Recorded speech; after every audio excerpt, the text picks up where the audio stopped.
আবারও শুরু হচ্ছে ই স্পোর্টস ওয়ার্ল্ড কাপ 2025। বাংলাদেশে পড়েছে তার আজ। এবার স্বপ্নটা যেন আরো বড়, কারণ বাংলাদেশও এবার অংশ নিচ্ছে বিশ্বের মর্যাদাপূর্ণ এই আসরে। ফ্রি ফায়ারের হয়ে সৌদি আরবের রিয়াদে দেশের পক্ষে টাইটেলের জন্য লড়াই করবে টিম রেড হকস।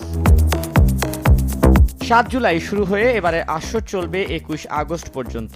24টি টাইটেলের জন্য বিশ্বের 100টি দেশে প্রায় 2000 ই স্পোর্টস প্লেয়ার লড়াই করবে $70 মিলিয়ন পুরস্কারের আশায়। আসরে বড় চমক ক্রিশ্চিয়ানো রোনাল্ডো, এই বিশ্ব তারকা ই স্পোর্টস ওয়ার্ল্ড কাপের গ্লোবাল অ্যাম্বাসেডর। সম্প্রতি দেশে অনুষ্ঠিত হয়েছে ফ্রি ফায়ার টুর্নামেন্ট FFBCর ফাইনাল, যেখানে প্রাইজ পুল ছিল 60 লাখ টাকা। চ্যাম্পিয়ন্স টিম রেড হকস জিতেছে এবারে টাইটেল, সঙ্গে জিতে নিয়েছে বাংলাদেশের হয়ে সরাসরি ই স্পোর্টস ওয়ার্ল্ড কাপে অংশ নেবার সুযোগ।